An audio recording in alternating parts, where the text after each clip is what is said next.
Welcome to the Viking Age podcast. This is the official podcast of the vikingage.com. My name is Chris Schad. I write for the Viking Age. I always try to do it without looking at the outline, and then that always screws me over. So maybe we'll get it down someday. But I write for the Viking Age, as well as Bring Me the News, Zone Coverage, and the Brookings Register. My co-host is Adam Patrick, who is the managing editor of the Viking Age. We do this every Monday and Thursday right here on the Viking Age YouTube channel. We're also on Apple and Spotify the very next day. However you consume us, make sure you write, comment, and subscribe so you never miss a new episode and we can spread the word to the masses. Adam, we have some breaking news. Technically, it's not breaking, but it went down a couple of hours ago. But we're just going to jump right into it because the Vikings, after plenty of discussion, have signed Dalton Risner to a 1-year deal that could be up to word. It is so exciting. I can barely talk about it. I am just over the moon. $4 million. It was announced by NFL Network's Ian Rappaport. Risner himself jumped on X and started screaming "Skull," and he had a nice little Photoshop of him in a Vikings jersey. I assume that was planned. So let's just point blank ask you, what are your expectations for Dalton Risner? I don't know right now. Because we're going in the third week of the season. I'm assuming he's familiar with the Vikings scheme, or at least some of the blocking concepts they use, because the Vikings offensive line coach worked with him when he was in Denver as well. And you have Austin Slotman there as well, so he's familiar with him. But I'm not really sure, what their plans are with him. I know they needed depth after Ali Udo got hurt. Darisaw is dealing with an ankle injury. Garrett Bradbury is dealing with a back injury. So they clearly needed more offensive line depth. And Reasoners, he started all of his games at left guard with the Broncos. But before that in college, he started at center and at right tackle. So he's pretty versatile if needed be. But I think many are assuming that he's either coming to replace either Ed Ingram or Ezra Cleveland, since he has played left guard most of his NFL career. And I don't know. I'm kind of curious what their plans are for him, because the person everyone would want him to replace is Ed Ingram, and he plays right guard. So is he going to be okay on the right side? He played right tackle in college, so one would think that he could probably handle it. But yeah, we will see. We'll see if Dalton Risner is the savior that everyone has been hoping him to be. Yeah, I think so. I was just responding to a tweet, post, whatever you want to call it now. Somebody was like, Chris is going to be very unhappy at the Vikings sign Dalton Risner. And I'm not unhappy. I would call myself skeptical, because here's what I would say about this move. The Vikings need to do something. You and I talked about this on Friday after they lost the Eagles. Like, they can't just sit here and wish upon pixies and fairy dust. Shout out to Lindsey Young, who is a Disney fanatic over at Vikings.com. But, that was basically their calling card last year, right? Like, we're just going to go on willpower. We're going to come back and everything's going to work itself out and we're going to win the game at the end of the day. Ed Ingram is now a bust. He's a bust. He is officially a bust, just like the entire draft class, because as bad as he has been, Thor Nystrom pointed out that he has given the most value out of that entire class, which, oh my God, that is pathetic. That whole 2022 draft class, I'm ready just to flush it down the toilet. But, just sit there and be like, maybe Ed will turn it around next week. I mean, he played well. He just asked the man. He said so after he strip sacked his own quarterback. It just wasn't going well.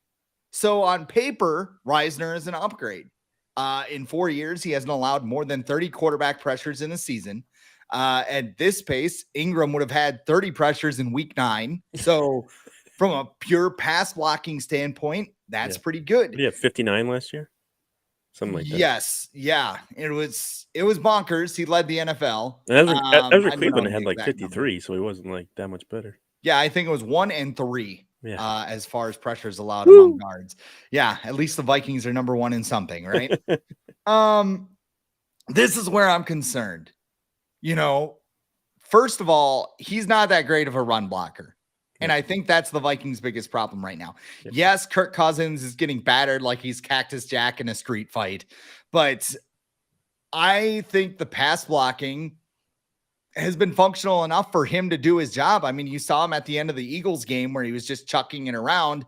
You know, Ingram needed to be replaced, yes, but I mean, this whole savior thing. I mean, Dalton Risner is not going to come in and make Alexander Madison an RB1 magically. Like, it's not like he's like, here, this is what you've been missing, just some more pixie dust. And, Madison just goes like the Incredible Hulk or something. I also wonder, why was he available in week 2? Mm-hmm. And I know, like, some people will be, they're like the running backs of the offensive line, right? Like most people, well, guards don't matter. It's more important to spend on tackle. If you ask any Viking fan, they'll be like, the fuck they don't, because they've been trying to find one for about 10 years now. Mm-hmm. If he was a starting caliber guard and everybody was coming, by the way, he's coming off of injury. So, I mean, it's not like he's completely healthy and like, why wasn't this guy signed? He would be somewhere already, right? And it reminds me of when the Vikings signed Jake Long in 2016, when Sam Bradford was getting pounded in the pocket, for weeks on end. And the Vikings like, well, we got to do something. And next thing you know, Jake Long's playing like, I don't know, did he even make it a half before like his knee exploded again? Like, those are all things that kind of concern me right now when it comes to this signing. So I don't know. And you're doing the whole, you talked about it. He can play anywhere, right? Well, he's also played at left guard for the last 4 years exclusively. He hasn't played anywhere else. So again, you're doing the whole Madden mix and match thing where, your ratings go up and down, but it'll be fine. Like, it's just a video game. They just know, but it's a little bit harder there. Like, this move just has more questions than answers for me. So I'm not going to sit here and celebrate it like, oh my God, we got him. Yes. And that's what I feel like the general consensus is. There's still major. I mean, Kevin O'Connell's not going to stop calling quarterbacks, or not quarterback screens. That would be even worse than what he's doing. I mean, he did it in the playoff game though. So there was that quarterback screen. That would be something. Especially with Kirk. Like, he's not going to stop magically calling tight end screens because Dalton Risner is there. No. Like, he might call more because he has a better guard to pull. Like, there's just more questions, and that's why I'm kind of leery about this move. Yeah, I think right now, I don't think, obviously he's not going to come in and be a starter right away. And they don't have their bye until week 12 or week 13. I disagree with you. I think he's starting. He's starting. They can't roll Ed Ingram. Sunday's a playoff game. Like, if they lose, they're screwed. They're 0-3. Like, you had, like, balls are out this Sunday. Like, I don't know that. And I think everyone losing in the NFC North this weekend kind of gave them a little more cushion to, if they're 0-3, it's still not the end of the world. But are they a legitimate? We'll talk about this later, but are they a legitimate team if they go 0-3 and then Undertaker the rest of the year? I don't think they are right now. I don't think if they even get to the playoffs, I don't think it's going to be. But the only Vikings team that has ever gone 0-2 and then made the playoffs is 2008, and then what happened? They lost in the first round of the playoffs. So, like, was that all worth it? Like, wouldn't it have been better? I mean, I guess it was because they got Brett Favre the following year. But you can't really depend on that. I guess if the Vikings make the playoffs this year, maybe they can get Aaron Rodgers next year. Aaron Rodgers is going to come back with that speed brace procedure. A whole lot of ayahuasca. Yeah, I'm really enjoying his Achilles. I'm really enjoying I can be back for January, and I'm like, yeah, but your team's not going to be in the playoffs. So it's he's gonna be like Will Smith, like walking the locker room, like, let's do this, guys. Oh yeah. Hey, where is everyone? Yeah. Why are all the lockers empty? I was like, we went 4-10 with Zach Wilson. Like, he can come back in January. Caleb Williams now, so we don't need you anymore. Come back for what? Yeah. So yeah, I think it's just a lot of questions. I think Ed Ingram is not good, and whether I don't even know if I want to put all the blame on Ed Ingram, because he was a rookie and they threw him into the fire last year. And maybe that's more of a mistake on the coaching staff for thinking that he was ready, and maybe he needs a little more development, and then he can maybe develop into something more useful. But right now, it's just not working with him in there. And Ezra Cleveland isn't really even that much better. Like, he gets turnstiled all the time. Like, and then you wonder, like, is this also having to do with Garrett Bradbury? Do they want Risner maybe to come in and play center because he does have experience doing that as well? Is Bradbury's injury bad because it's a back injury and it's really not gonna get better really rest of the year. It's probably not gonna get better until the season's over. So yeah, it's I feel like it's interesting timing. But I understand why, because they don't want, because I believe after week 1, player salaries are not guaranteed if they're signed to a new contract with a team. So I think that's part of the reason why if they were going to pay him a bunch of money that he wanted, then they want to make sure that they weren't tied down to it if the experiment or whatever they're doing right now doesn't end up working out. But yeah, I'm just curious. I would have rather them spent that money on a running back or trade for a running back. Maybe Cam Akers, who's apparently available right now and used to work with Kevin O'Connell in LA. But yeah, I guess they needed more help on the offensive line, and guys are hurt, so I'm not arguing with that, but I don't know how much it really helps them by adding him. So, but I don't make the decisions. And they could still go out and trade for Cam Akers if they really want to bring him in. I mean, Cam Akers would be another move. I'll be like, okay, yeah, cool. You got at least you're doing something, right? I mean, right. that's basically my whole thing with this is like they're doing something, and there's not a lot of areas where you can make major changes. I mean, that's why I think Risner's starting on Sunday because he'll be in the building. He'll have a full week of practice. He's been talking with them since training camp. Yeah. So, I mean, he's probably been like staying in football shape and everything and ready to go. So, I mean, I would be surprised if they just trotted Ed Ingram back out there, especially what's on the line on Sunday. So they paid him a pretty good amount. They paid him like up to $4. He can make up to $4 million. So that's not like that's not backup money. That's not running back money. No. Hey, Kareem Hunt here. You guys need a running back? Well, we'll give you $800,000. He's already making more than Madison this year. Before we move on, and I'm just going to share this because I was watching Red Zone.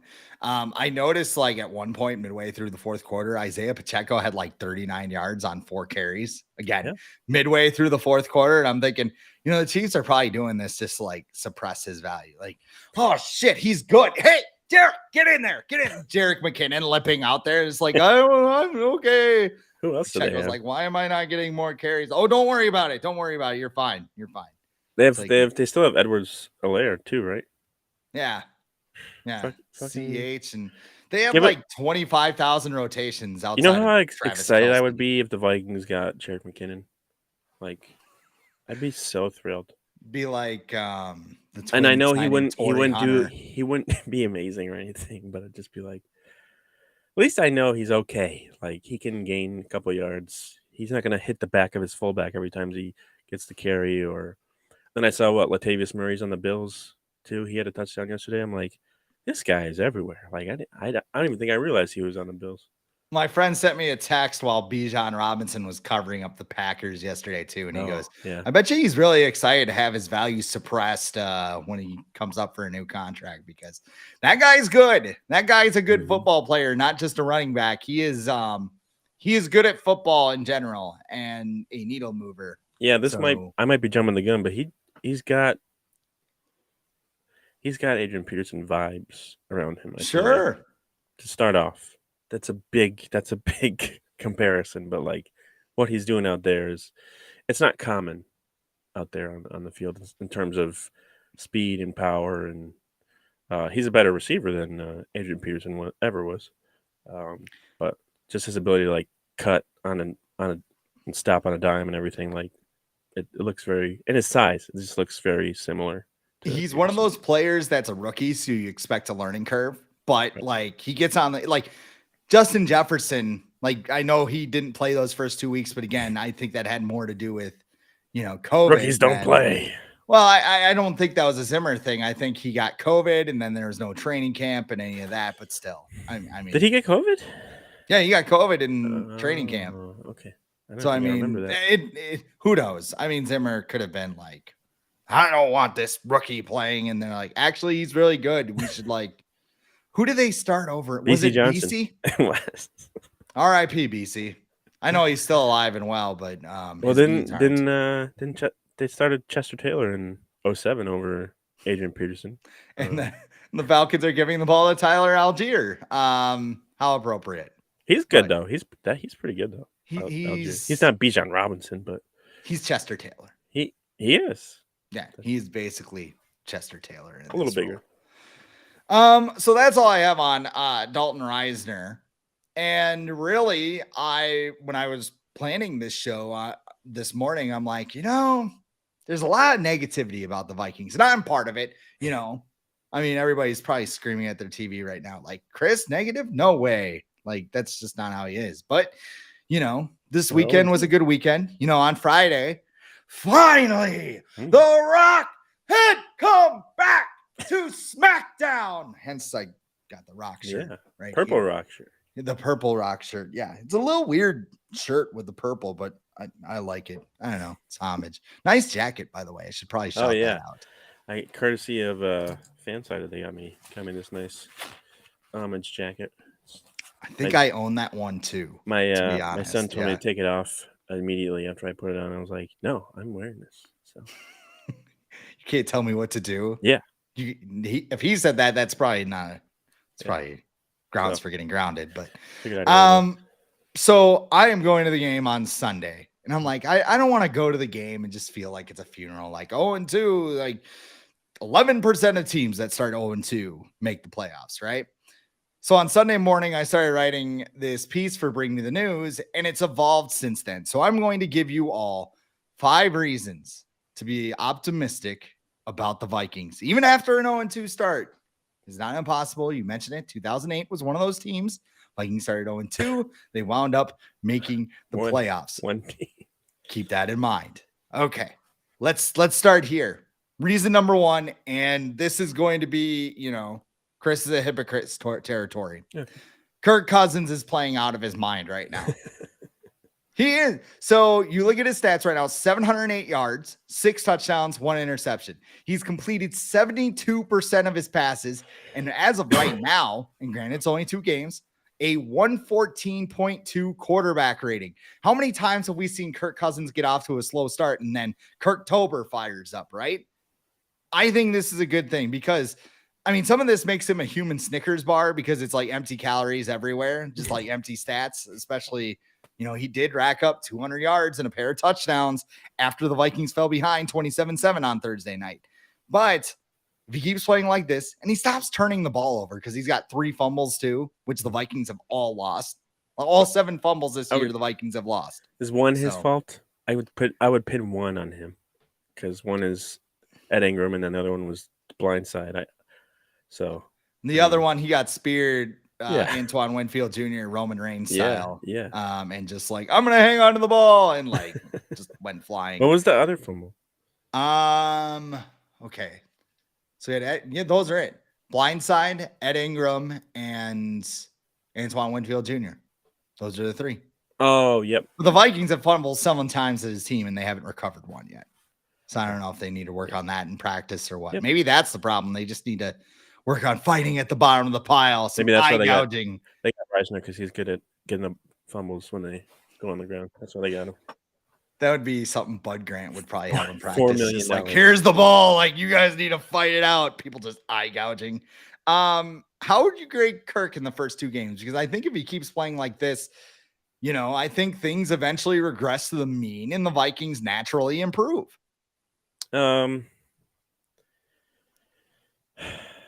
His numbers are good. I would like to see him put those numbers up when the game's closer, not when you're down 20 points and the other defense is, taking a breather and not trying to give up big plays. But he still was able to get some of that stuff done, when the game was a little closer on Thursday. I think when they were within one score, or they got it within one score after they scored that final touchdown.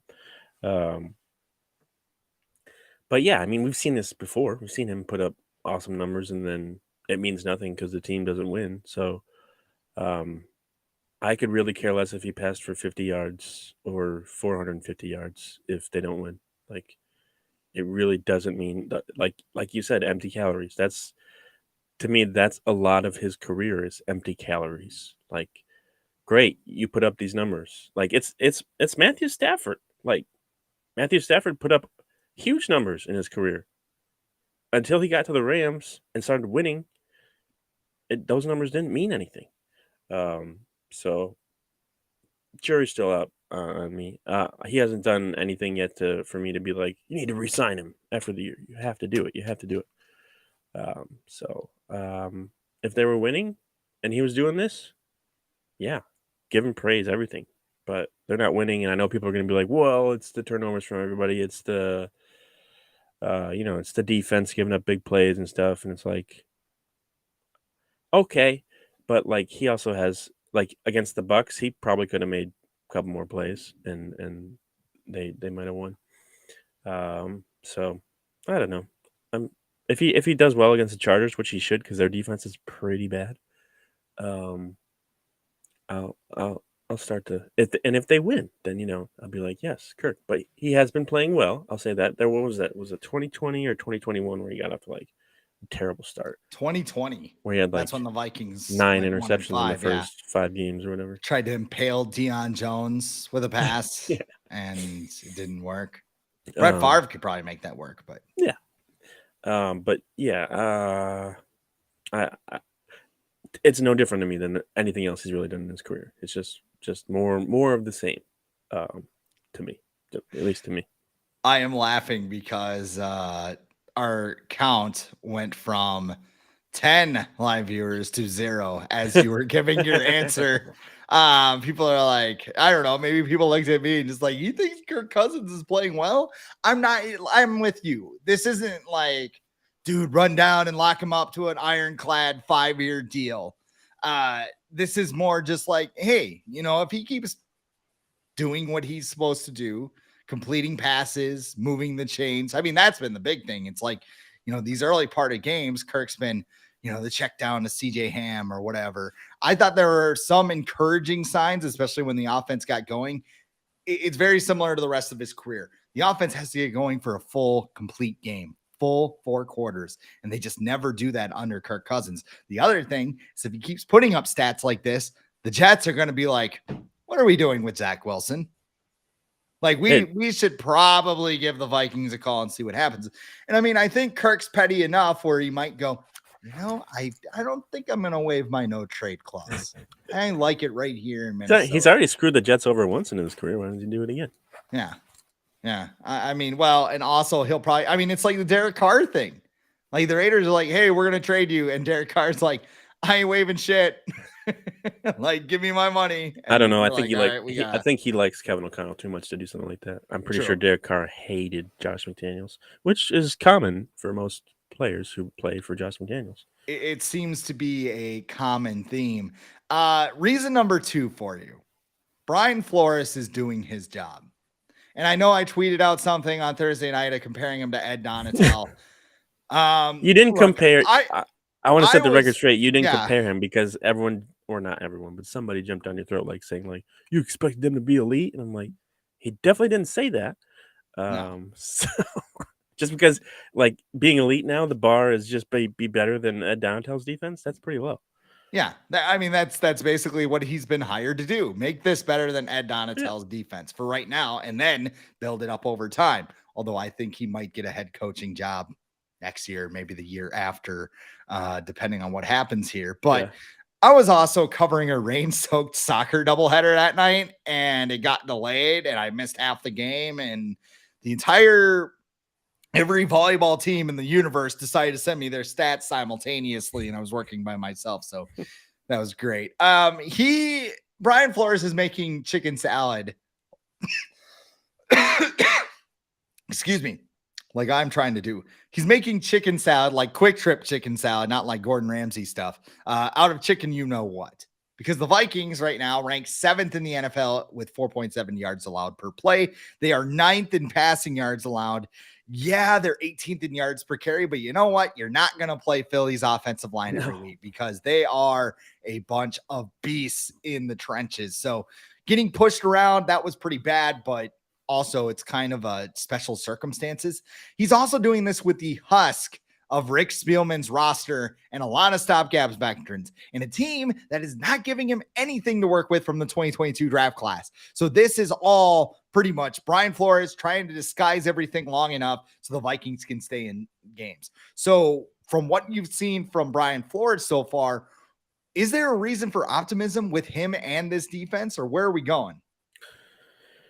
Yeah, I think so. I think I don't know if it's conditioning or whatever, but they seem to do really well in the first half, and then the second half, either the other team makes adjustments or whatever. Like the wheels seem to fall off. Like that's happened the past 2 weeks against the Bucks. Baker Mayfield came out firing, and they drove up and down the field on the Vikings, and then the Eagles came out and they ran all over the Vikings in the second half. They were doing the first half too, but they seem to be able to find passing success a little bit more in the second half. And I posted these numbers today.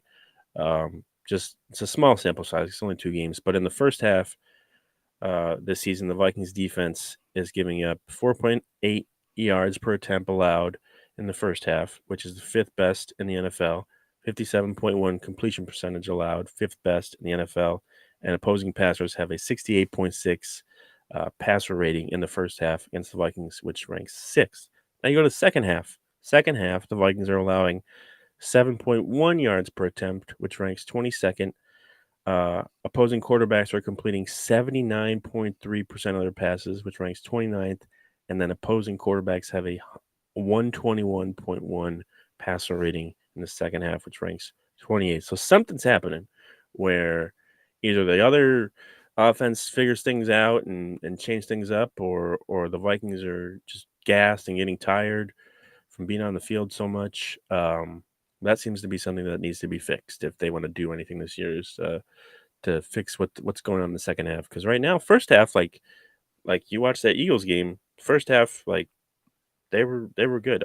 Like they should have been winning if they didn't turn the ball over. Like the Eagles probably should have had 7 points going into halftime, and that to shut down the defending NFC champions like that, that's a good performance. But then the second half came and they were throwing to Devonta Smith and AJ Brown, and same thing with the Bucks in week 1 when Mayfield was throwing to Mike Evans down the field and Chris Godwin, because he knew the signals.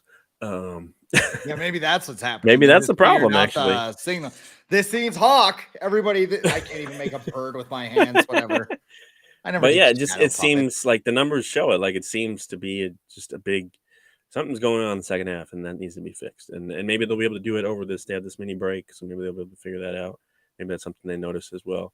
But I'm more impressed with how they've played so far than anything Donatel did last year. So they're heading on the right track. They still have some things to fix, and like you said, they don't have a lot of young talent to really work with. Danielle Hunter's playing really well. But other than that, and Byron Murphy, I feel like he's been pretty. I haven't really heard anything about him, and if you're a corner, that's kind of what you want. So second half, they got to figure things out, and then I'll be on both feet on the boat cheering for Brian Flores. Also to note, Danielle Hunter has 4 sacks through his first 2 games. He's actually dropping back the same amount as he did last year. I believe it's 5.3 under Donatel. It's been 4.9 under Flores as far as coverage snaps. 34. Yeah, he's on pace for 34 sacks. I don't think he's gonna get there, but that's just a hunch. This could also be great for the Vikings if they fall flat on their face, because that could give you another trade chip. I saw somebody thought there was a no trade on Hunter's contract. I think it's just a no tag at the end of the year, so he can become a free agent. I don't know. Jacksonville comes calling. Got to find a way to pressure Patrick Mahomes because they couldn't do it on Sunday. Yeah, and I mean, Really, anybody. I mean, no one, like, let's say like Nick Bosa goes down for the 49ers or something. Like, they're going to need a new pass rusher. Like, somebody's going to get hurt, and then someone's going to need somebody. And if the Vikings are not doing too hot by the trade deadline, then it would be smart of them to unload someone like a Daniel Hunter or a Kirk Cousins. Let me see. I don't see anything on no trade clause on Daniel Hunter's contract. So he's free to go, and they would free up $11.5 million if they trade him. So there you go. Maybe that would be the money they could use for a Justin Jefferson extension. Reason number 3 I have listed down. Jordan Addison looks like a star. Yep. And that's not in context of Mark Florio's grand. There's a change for week 3. Yeah. Start him. Yeah. That's one change you can make, because I did a little bit of research this morning. 7 catches for 133 yards and 2 touchdowns through his first 2 games. There are only 16 rookies in the history of the Vikings that have caught a touchdown in back-to-back games. He has stayed healthy. He has stayed out of trouble, which some people had a concern after that speeding ticket. And I think this is just the beginning for him.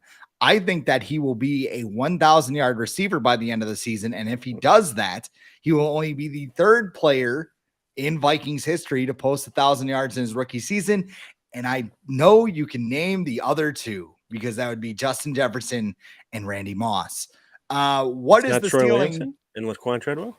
No, they did not make it. No, I do want to see. I do want to see them recreate the Kevin Garnett, Randy Moss photo with Laquan Treadwell and Marco Yarich, but that's for another podcast.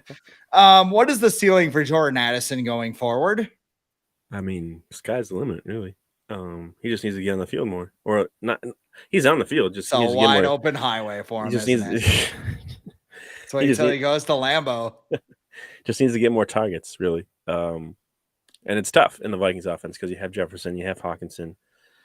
Apparently, Kirk wants KJ Osborne to get a bunch of chances, even though he's having trouble catching. Seen a lot of people rip on him recently, and I'm like, he's made plays before, so I'm not about to lose faith in KJ Osborne. At the same time, he should be number 3. He is a wide receiver 3 in the same way Alexander Madison is a running back 2. Yeah, he's the modern Jarius Wright. When you need, and Jarius Wright was always like what, Mr. Third Down or Mr. Clutch play. So that's not a bad role, and I feel like someone's going to pay. KJ Osborne's a free agent next year, and I feel like someone's going to pay him a good amount of money to go somewhere and think he can, take advantage of an opportunity like a certain someone in Carolina is trying to do tonight.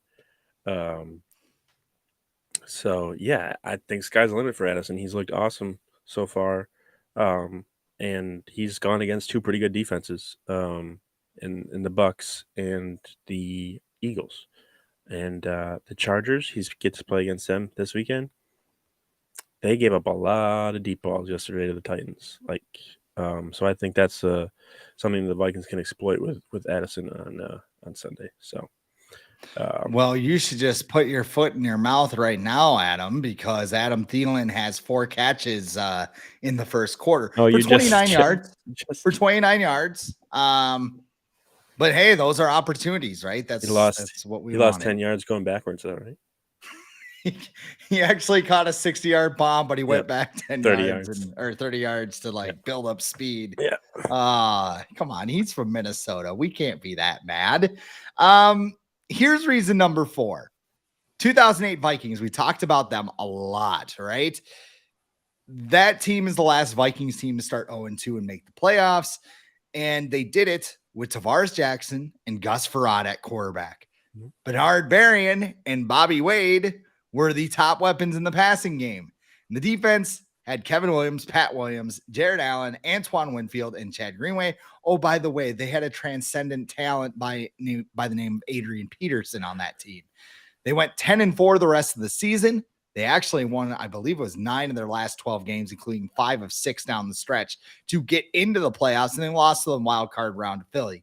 When I look at this team has a lot more than that team did. They have a better quarterback. They have better weapons on offense. They have a defense that doesn't have a transcendent talent like Adrian Peterson. Maybe you could say Daniil Hunter squint a little bit, Did but you say like Adrian Peterson on defense? what's that? Did you just say a transcendent talent like Adrian Peterson on defense? I'm saying like a metaphor. Okay. Like they don't have, Adrian Peterson ran the offense, Yeah. right? They don't have that player on defense that No. is transcendent. They don't have, if you want me to list off like Sauce Gardner, right? Yeah. Because he can just lock down half the field. Like they don't have somebody like that. I say Hunter because he can rack up the sacks, but who knows what else. I think that defense can be just as serviceable as the 2018 was on offense.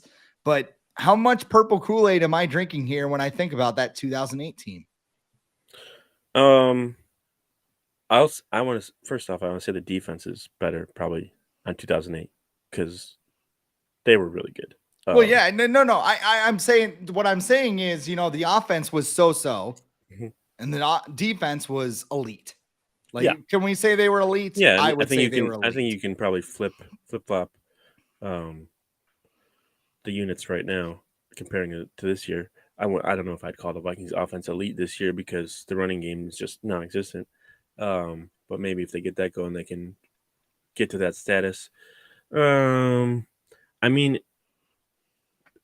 it's great that you believe that they're better than the 2018, but here I am again at this question. Like, is that the goal that you want for this team to be better than a team that lost in the first round of the playoffs? Like, I don't know. Like, well, should I get to reason number 5 before we get there? Because I think that segues into it.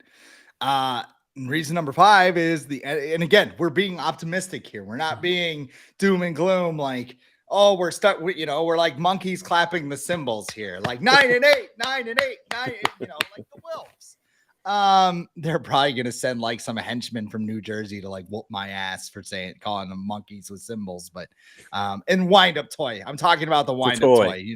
Yes. I want to make that perfectly clear because like Homer Simpson, they would show that all the time. There'd be the wind up toy clapping the cymbals. You could say, what Eddie Murphy's mom and Nutty Professor.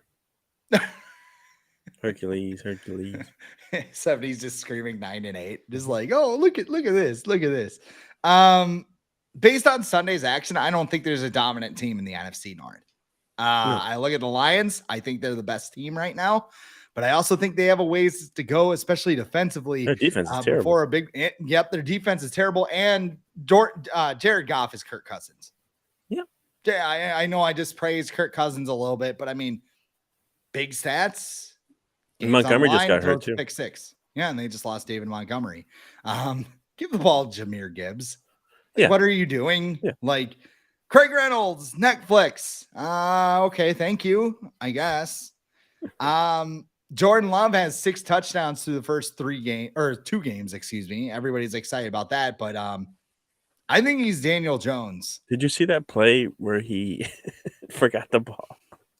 He did the quarterback sneak without the football. I think someone played it or someone clipped it or whatever on Twitter or X or whatever and said, when you let players play drunk on the field, and it was just like him because he just like kind of stumbled into the offensive line. That was fun. Yeah. And if the Bears get Caleb Williams, I mean, they're the Bears right now. And I think that coaching staff is a big problem because they're not even running designed runs for Justin Fields anymore. No. Like they got like 3 targets in the same area, like little mini Hail Marys or whatever. Like they got problems, dude. They're doing what Washington did with RG3, where RG3 came out, had this amazing year where he was like RPO quarterback and everything.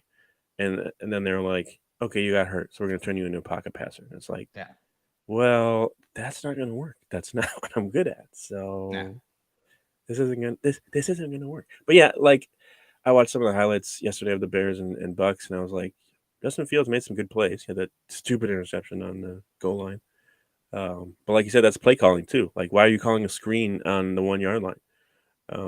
That doesn't seem like it's very good idea. But and Vikings fans love to rip on Justin Fields because Bears fans were stupid this summer and like he's the best quarterback in the NFC North and everything. Who gonna stop him?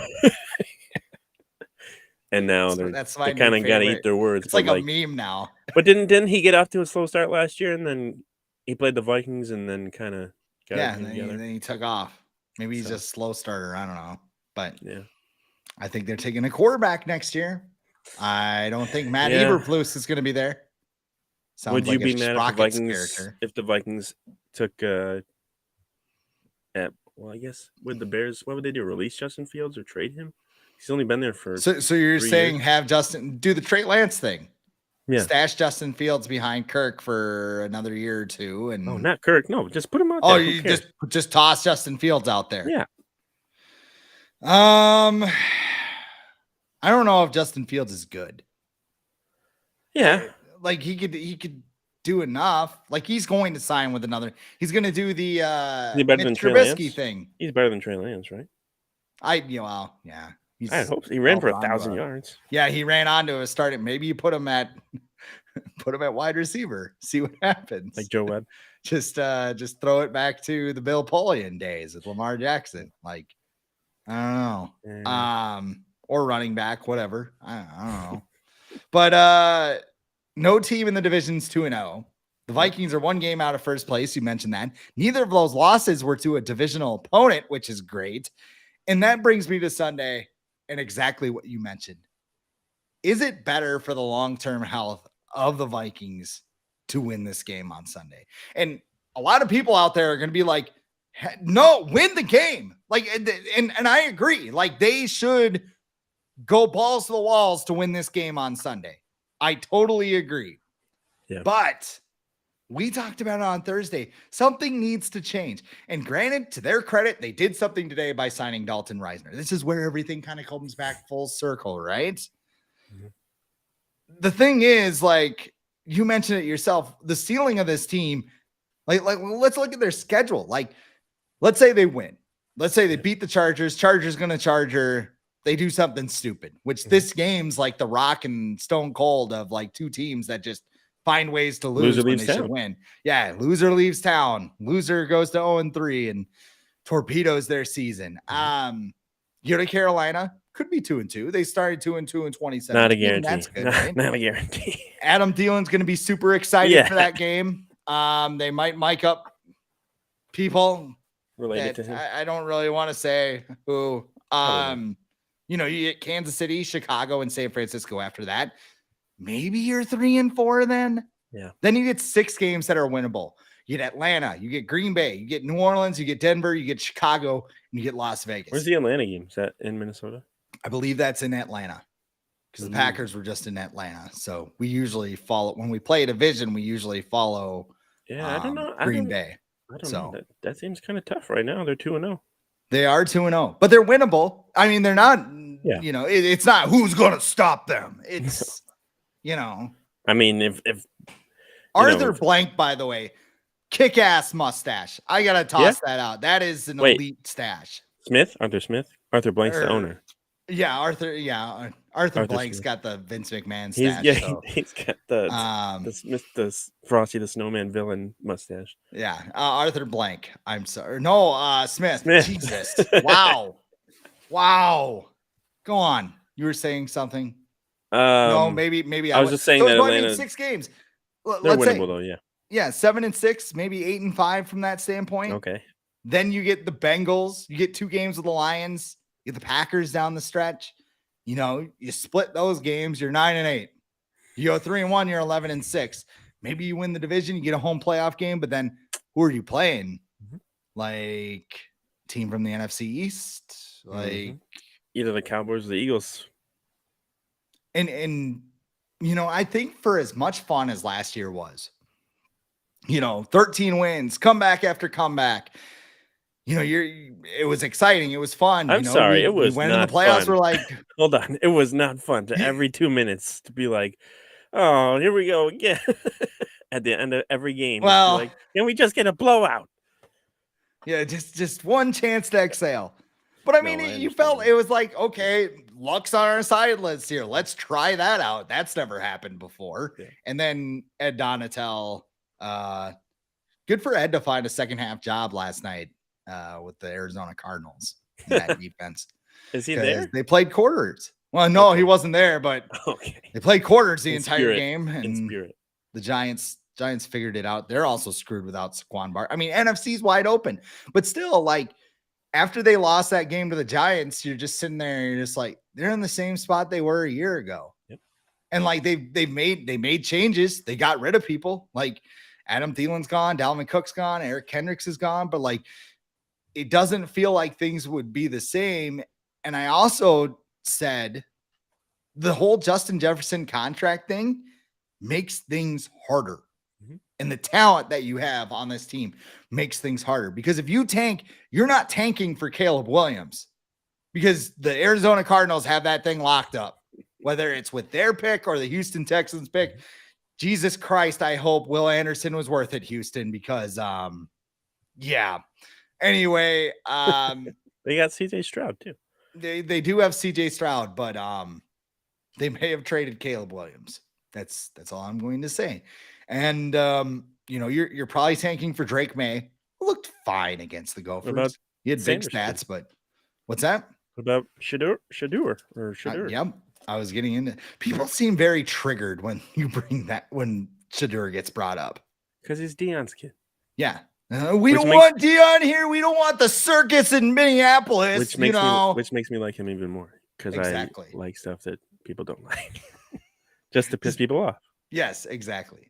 The circuit. Look at this. This is a clown show. You got Lil Wayne and The Rock on the sideline, and we don't appreciate that here in Minnesota. We're good old Midwestern hard workers on your team. Yeah. All he wants is attention. Did Travis Hunter on the Vikings, by the way. I'm on board with that. Defense or offense? Yeah, he's not playing both sides in the NFL.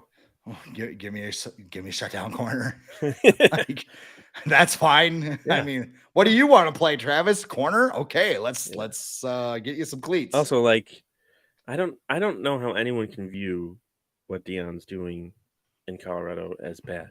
He had people staying up until, like, if you're on the East Coast, you were staying up until 1 or 2 in the morning watching Colorado and Colorado State.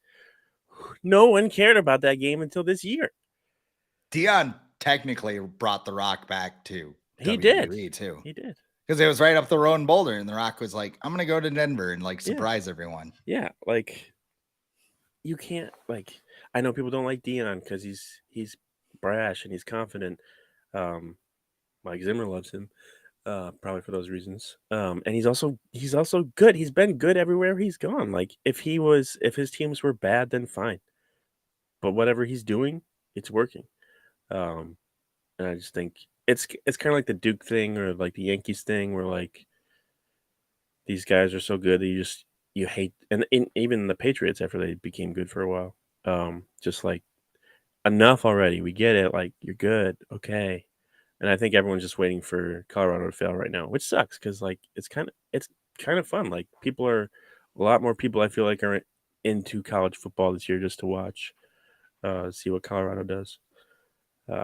So yeah, I would be totally down for the Vikings to go after his kid for sure. Imagine being a student at Colorado right now, too. Oh, it's got to be the best. It's like Saturday had to be a blast. Like, oh, I'm going to go to the game and The Rock's just hanging out. I love The Rock. Have I mentioned that in this podcast? Yeah, I'd be skipping class so much. It's just one big party. Let's close on this note. Did I sell you on optimism? Are you feeling any more optimistic? I didn't even answer the question. Oh yeah, you didn't answer the question. This show is a train wreck. Off the rails. Go ahead. You know, I would love to say that yes, I want the Vikings to win. Actually, I always do. But for the future of the franchise, I think it's best that they lose on Sunday. Not that they should like purposefully tank for it, but I don't think it's the worst thing in the world if they start 0-3 and they have to, go back to the drawing board and maybe just start the process of really, really rebuilding. Because, like I said, okay, great, you're 0-2, and then you go into the playoffs and you lose in the first round or the second round. Great. Then what? Then you're back at the exact same spot. You're like, should we re-sign Kirk Cousins or should we not? Let's bring him back for another year. We'll see what happens. And then the same thing happens in 2024.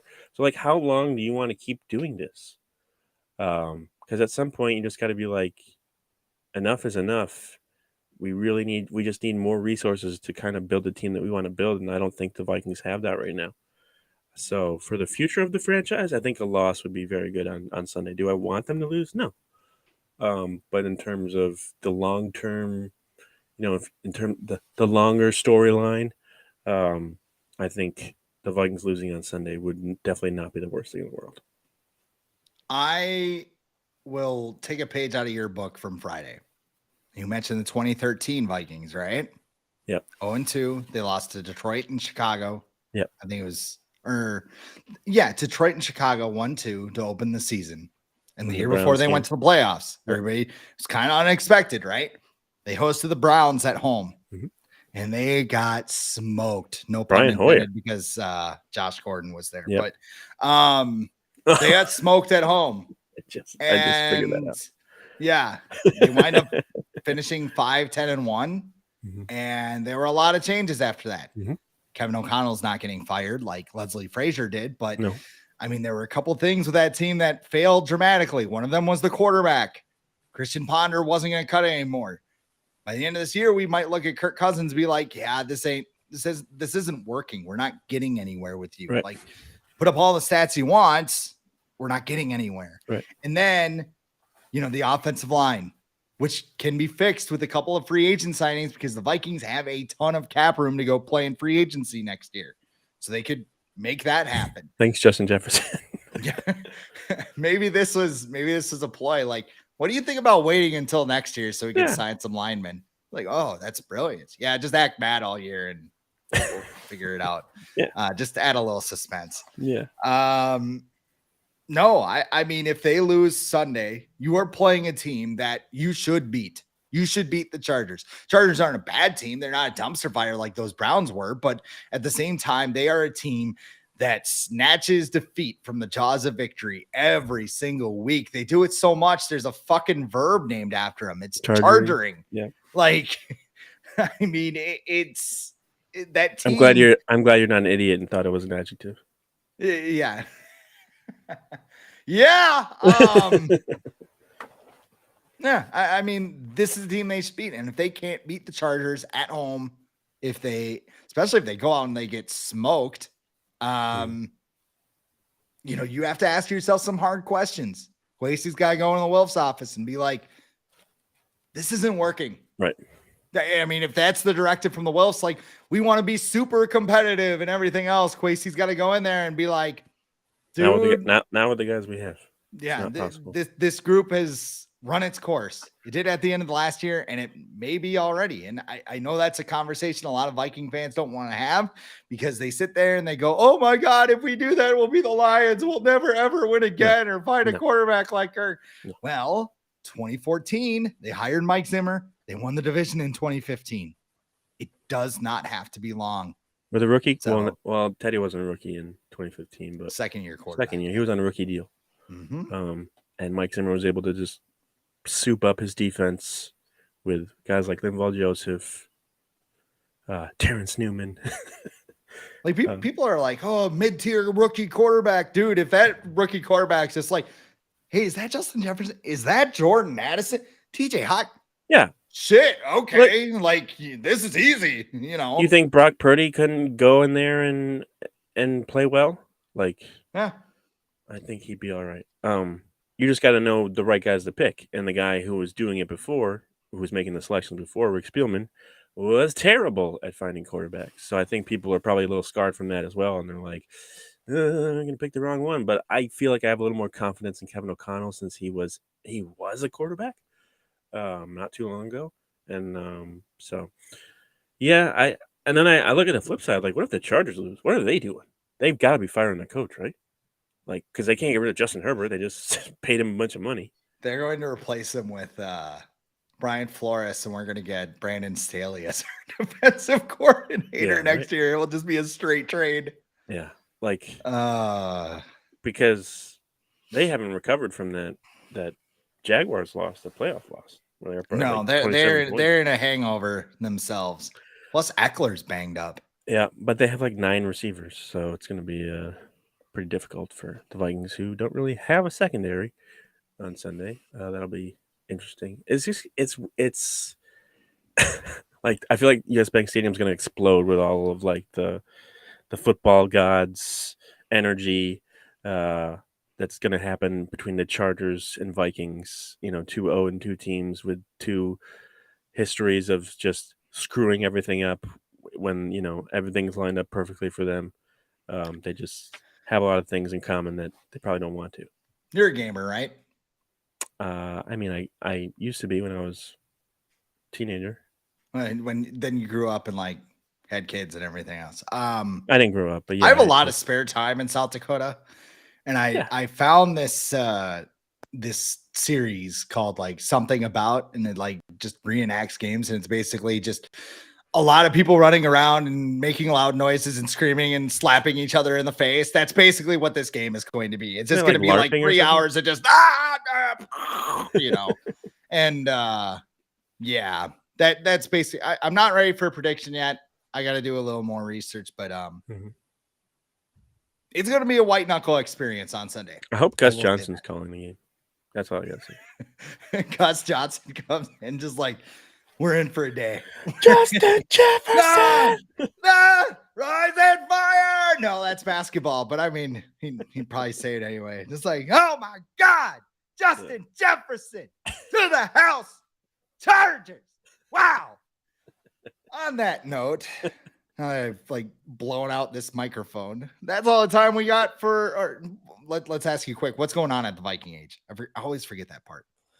Well, we still got a little bit of reactions from Thursday. Still got some things lingering there, but then we're kind of, I think we're kind of embracing the suck this week and just kind of trying to figure some things out. If the what happens now the Vikings are 0-2, players they should sign, maybe some players they should trade, and things like that. And then we just put out a mock draft today, where the writer traded Kirk Cousins and Danielle Hunter, so the Vikings had 3 first-round picks next year, and he selected Deion Sanders' son with the first pick in the first round. And then, of course, leading up to the game on Sunday, we'll have bold predictions from yourself and some other fun stuff. And then, we'll keep an eye on the Kirk to the Jets rumors and maybe whatever rumors are going on as well. But Jets fans, yeah, they're like, please, just help. Just anyone, please. Anyone, please help us from save our moms. Save Dalvin Cook, you can't put the team on his back, apparently. We're on his shoulder for that matter, but it's healthy though. Yeah, he's healthy. Good for him. Anyway, that's all the time we have for the Viking Age podcast today. It's the official podcast of the VikingAge.com.